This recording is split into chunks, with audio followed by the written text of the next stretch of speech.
all sorts of infrastructure.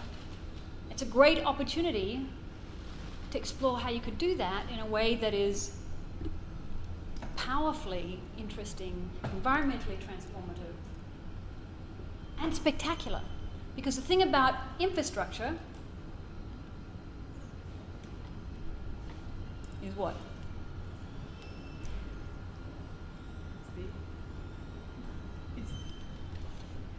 It's huge, but it's invisible, largely, right? Yeah. It's not talked about, it's not debated, it's not hotly. I mean, if we talked about our storage system as much as we talk about Trump, I would actually be more entertained. The infrastructure is by definition something that collects our individual actions into collective action, but it does so quietly, invisibly, black-boxed, without debate, without question, at huge cost to the public purse. Big contracts given to engineering firms, corporate engineering firms and construction firms, right? Have you ever discussed one of them? Any one of them do you think is accountable to human health, your cardiovascular health? This intersection they've just built here in Astor Place affects your cardiovascular health, is implicated in the asthma epidemic. Did we debate it, discuss it? What it could be like? How we would increase the leaf area index and make complex canopy structure and improve air quality and make it delightful? No. It was actually XYY, Claire Weiss's firm, who's a great firm, and she's a wonderful designer, but, it's better than what was there, but what it could have been. So these festivals are, I think, really interesting opportunities for experimenting with social transformation. And the reason why I got out of the rock music business is because I was powerfully disappointed with this idea. Of course, we think that music is about alterity, right? That's where you explore and express the kind of complex ideas of what life is about, right? That's Has Burning Man experimented with, like the festival has experimented with alternative sources of energy, or is... Well, yeah, by definition they do. They do. They have a whole lot of different ones. I'm not, they actually experiment a lot with, I've been on several panels with the guy who organized it. I went to Burning Man a few times when it was in San Francisco, when it was about burning Christmas trees on Baker's Beach. We would pile them up. That's a long time ago. Before Burning Man went out where it was. And he had these kind of fascist ideas that, well, you put a fire and people will gather around it, right? And that's how you organize social events, right? And that's the whole conceit of Burning Man. Make something big and burning, and that makes for an event, right? It's like in Spain, in Spain we have in Valencia, there is also a kind of traditional party to burn like old sculptures with, and it's similar, but it's not like this kind of festival, but it's like a really old tradition. Exactly. So he has a very impoverished discourse of politics and urban planning, and I would dispute everything he said. Well, I do dispute everything I've heard him say. I don't know what his policies are, but they're just not interesting to me, right? It's just not putting things in perfect circles, and the kind of formalist approach to urban arrangement is not interesting to me. I mean, kind of. So what we're going to talk about quickly now is, I'm going to sit down and show images, and yes. I don't think either of those are well positioned to do that. Both, and this told me before. Yes, I know. So, can you set up the? Can you set up this, because I've got to show images. Okay. So, best examples of festival experiences where you've learned or transformed or done something interesting and powerful that you've brought home with you? I think like the community of festivals, like everyone, like for the most part, at like certain venues. Like I go to Firefly every year in Delaware. Right. Like everyone just like kind of gets together, and it's just like such like a sense of like camaraderie, just with people you don't know. Right. For me, I would say it's the same thing, but it's also like, and the main one I guess is Glastonbury, but I like how diverse it is age-wise, and it's the only festival I go to where there's like 2-year-olds and then teenagers and people in their 70s and 80s, and everyone gets along. And I feel like outside that setting, they wouldn't. And I feel like there's a big lack of communication between like our generation and our grandparents these days. So try and do that. Yeah, so I think that's actually another positive example of Compost Toilets, a real intergenerational cultural sharing, right, and collectivity, right? Yeah.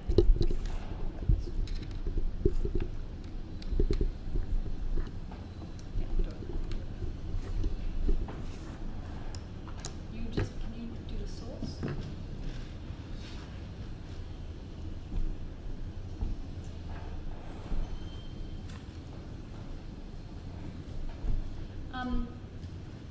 Robin, you're the musician amongst us. What are the best productions, music productions, and the examples? I mean, because the organisation you work with is I would say, rooted in music as a form of social organisation for environmental transformation, right?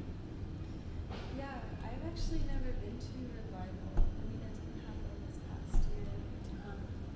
But and I don't really know that much about it. It's a festival that happens every year on Croton Point, at Croton Point Park, which is And in terms of the organisation,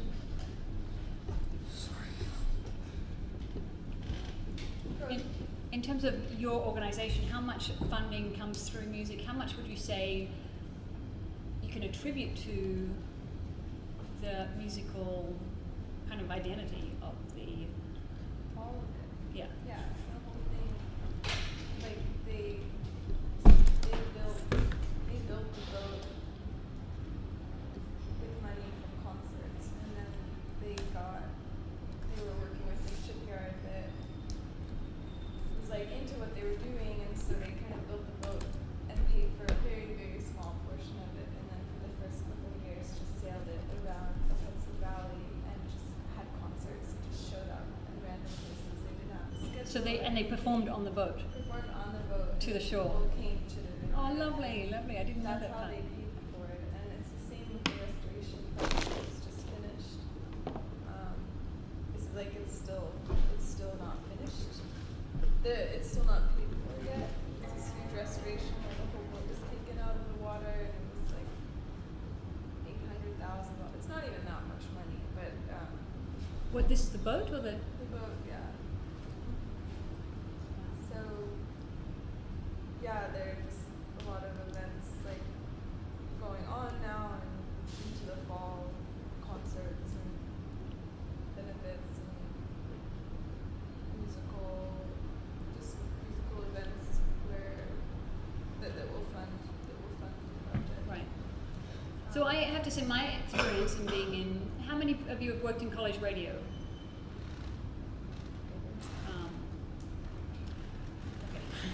Okay. It's, the only thesis is one that's not very,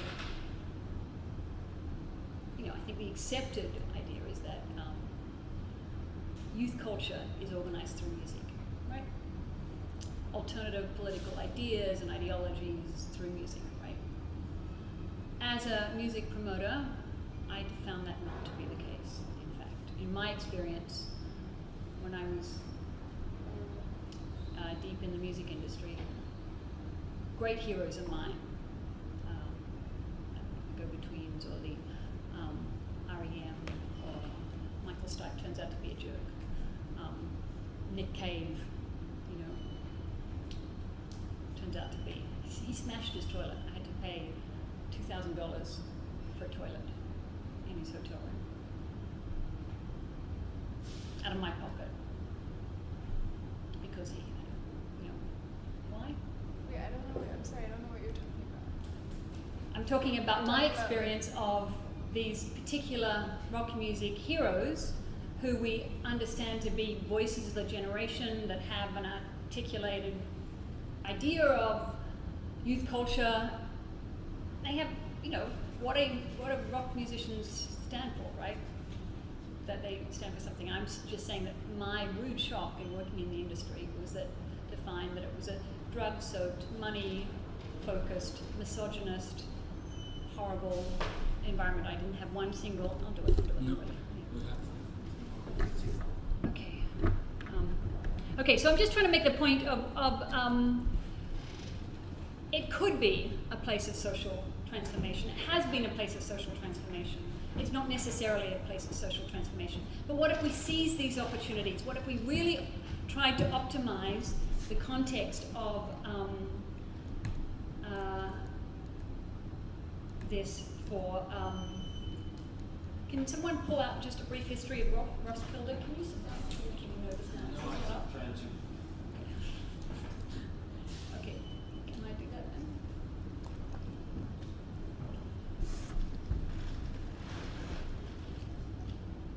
Well, just let me take a survey. Who thinks that these are great engines of social transformation, and who thinks they're not?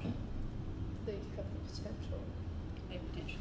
Even though you all were kind of down on Burning Man as Well, a version of that, right? I think that we've started to see that the music itself, but also the artists that are like idolized in music, have begun to realize that they're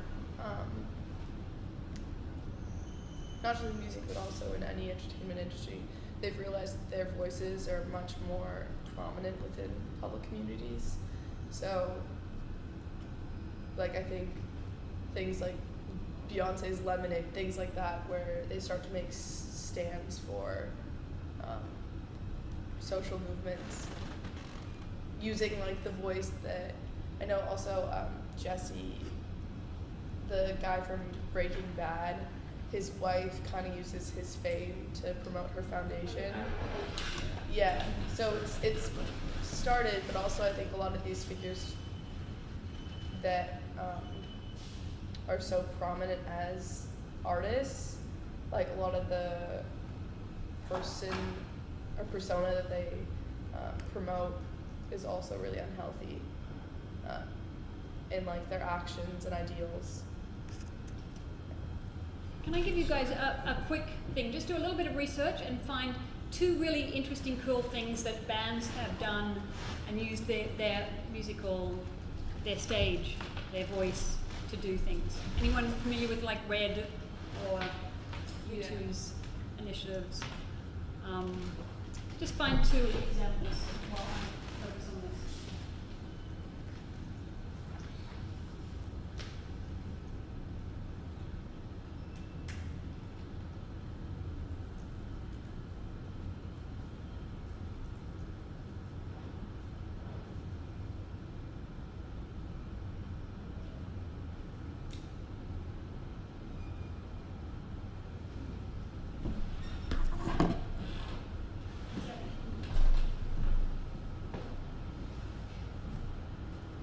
Willie Nelson,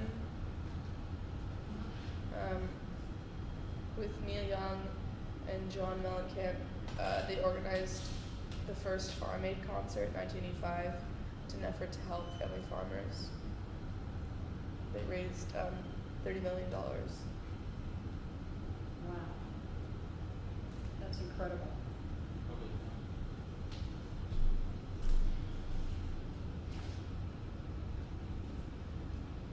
I didn't know that existed.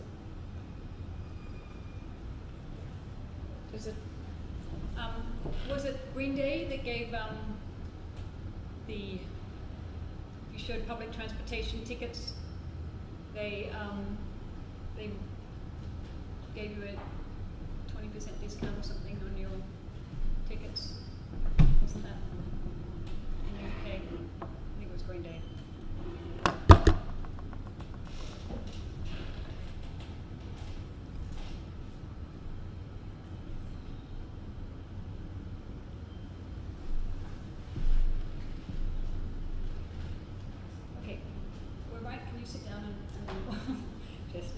think about this. Okay, so I want to go through a few examples. Just give me one or two more examples while we're here. Tame Impala, they like had these Chuck Taylor like sneakers like designed for them, and they're gonna be auctioned off for the National Breast Cancer Foundation. So I think just like the name association. So just it's a kind of celebrity. Yeah, I mean